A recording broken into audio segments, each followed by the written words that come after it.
அப்பா உம்மால் எல்லாம் முடியும். என்னால் என்ன முடியும் அப்பா உம்மால் எல்லாம் முடியும். உம் கரத்தினாலே ஆகாதது ஒன்று கூட இல்லை ஏசப்பா. உம் கரத்தினாலே ஆகாதது ஒன்று கூட இல்லை ஏசப்பா. என்னால் என்ன முடியும் அப்பா உம்மால் எல்லாம் முடியும். என்னால் என்ன முடியும் அப்பா உம்மால் எல்லாம் முடியும்.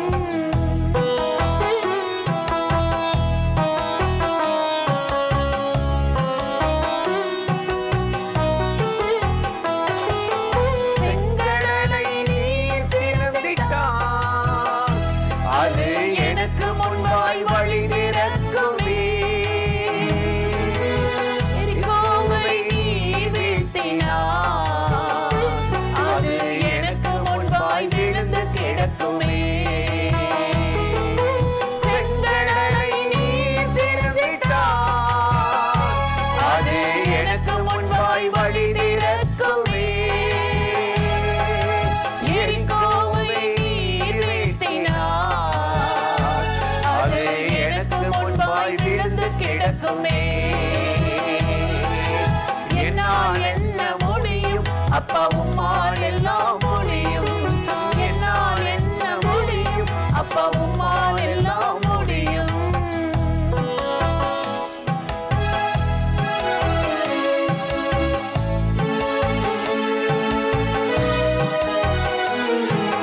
காற்றை நீர் கடிந்து கொண்டாலே அதன் சீற்றமெல்லாம் அமைதியாகுமே.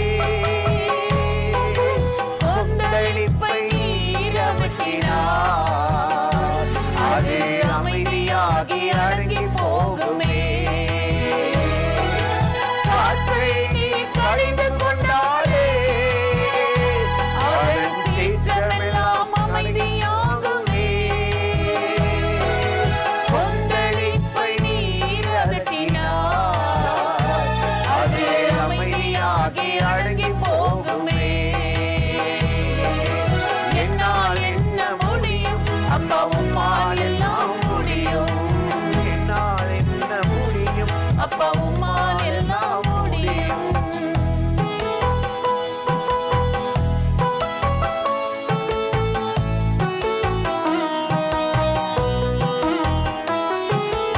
ஐஸ்வர்யம் கனமும் மகிமையும் உம் முன்னின்று இறங்கி வருகுதே. மேன்மைப்படுத்த பலப்படுத்திட உம் கரத்தினாலே ஆகும் ஏசப்பா. ஐஸ்வர்யம் கனமும் மகிமையும் உம் முன்னின்று இறங்கி வருகுதே. மேன்மைப்படுத்த பலப்படுத்திட உம் கரத்தினாலே ஆகும் ஏசப்பா. என்னால் என்ன முடியும் அப்பா உம்மால் எல்லாம் முடியும். என்னால் என்ன முடியும் அப்பா உம்மால் எல்லாம் முடியும். உம் கரத்தினாலே ஆகாதது ஒன்று கூட இல்லை ஏசப்பா. உம் கரத்தினாலே ஆகாதது ஒன்று கூட இல்லை ஏசப்பா. பிரியமானவர்களே, ஆண்டவராகிய இயேசுவின் நாமத்தினாலே இந்த காலை நேரத்தில் இயேசுவை தினம் பார்ப்போம் என்ற இந்த நிகழ்ச்சியின் மூலமாக உங்களை சந்திப்பதில் மிகுந்த மகிழ்ச்சி அடைகிறேன். கர்த்தர் நல்லவர். இந்த நாளையும் உங்களுக்கு ஒரு வார்த்தையை நான் ஞாபகப்படுத்தி சில காரியத்தை சொல்லி ஜெபம் பண்ணுவது நல்லது என்று உணர்ந்தேன்.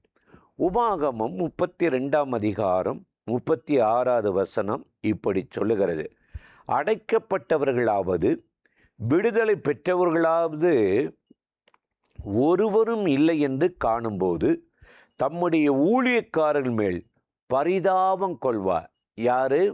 ஆண்டவராகிய தேவன். அடைக்கப்பட்டவர்களாவது விடுதலை பெற்றவர்களாவது ஒருத்தரும் இல்லை. இன்னைக்கு வாழ்கிற மனுக்குலத்தில் மனிதர்கள் ஏதாவது ஒரு சிக்கல்ல, போராட்டத்தில், பிரச்சனையில் மாட்டிக்கிறாங்க. இது நல்லதுன்னு நம்ம நினைக்கிறோம். ஆனால் அது நம்மளை ஒரு பள்ளத்தில், ஒரு தீமையில் கொண்டு போய் விடுகிறது. பிசாசு அப்படியே கண்ணியில் சிக்க வச்சிடறான்.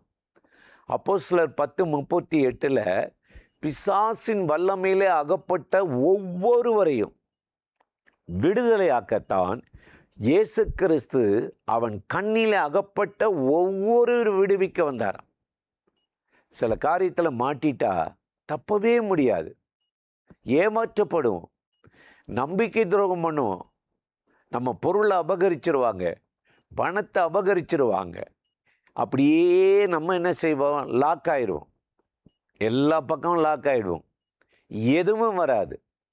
இப்படிப்பட்ட ஒரு கண்ணியில் அகப்பட்டு வேதனையோடு விடுதலை செய்ய முடியாமல் கோர்ட்டு கேஸ் என்று அலைந்து கொண்டிருக்கிற அத்தனை பேருக்கும் விடுதலை கொடுக்கத்தான் இயேசு கிறிஸ்து இந்த பூமிக்கு இறங்கி வந்தார்.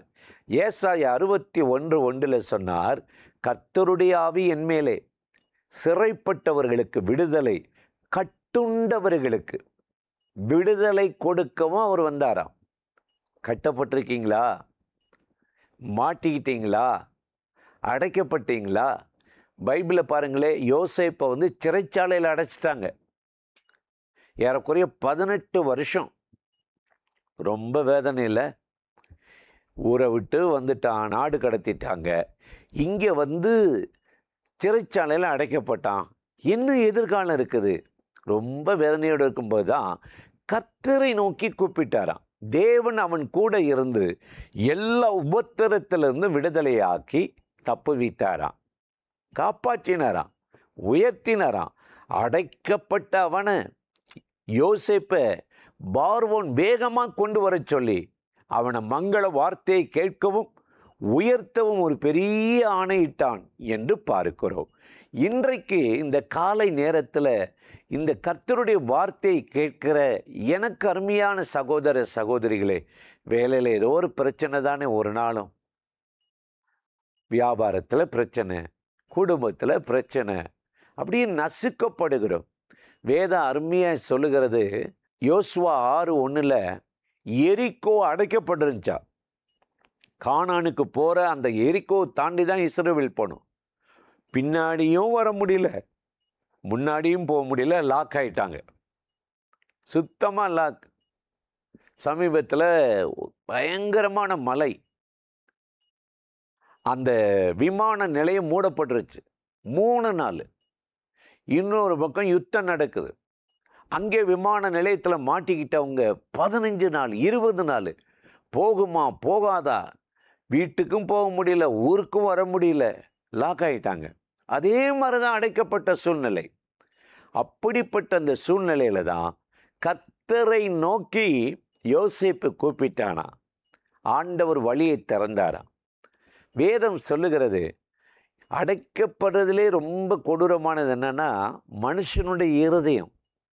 ஏசாயா 44:18 பார்க்கும் பொழுது, இந்த ஜனங்கள் உணராமலும் அறியாமல் இருக்கிறார்கள், காணாதபடி அவர்கள் கண்களும் உணராதபடி அவர்களுடைய இருதயமும் அடைக்கப்பட்டிருக்கு. கர்த்தருடைய வசனம் உள்ளே போக மாட்டேனுது, ஆசீர்வாதம் இறங்க மாட்டேனுது, வெளிச்சத்தை காண முடியல, இருதயம் பூட்டப்பட்டிருக்குது.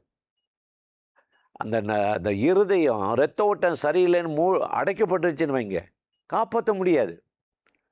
நான் பைபாஸ் பண்ணியிருக்கேன், ஸ்டென்ட்டு வைத்திருக்கிறேன், ஆமாம் ஹார்ட் அட்டாக் அப்படிலாம் சொல்லலாம். இந்த இருதயத்தை எந்த விஞ்ஞானத்தில் எந்த ஆப்ரேஷன் மருத்துவர்னால திறக்க முடியும்? கர்த்தருக்கு இருதயம் அடைக்கப்பட்டால் அதை காட்டிலும் கொடூரமானது ஒன்றில்லை. அதற்குத்தான் நாம் ஒவ்வொரு நாளும் காலையில் எழுந்து கர்த்தரை நோக்கி ஜெபம் பண்ணுறோம், கூப்பிடுகிறோம். உணர்வுள்ள இருதயத்தை தாரும். என் இருதயம் ஃபங்க்ஷன் ஆகணும், இரத்த ஓட்டம் சரியாக இருக்கணும், அதுக்கு நான் இருதயத்தை திறந்து விடுகிறேன். அதனால தான் இயேசு சொன்னார், வாசற்படியில் நின்று கதவை தட்டுகிறேன், எவன் ஒருவன் சத்தத்தை கேட்டு கதவை திறப்பானோ உள்ளே வருவேன், இருதயத்துக்குள் வந்து ஆசீர்வதிப்பேன் என்றார்.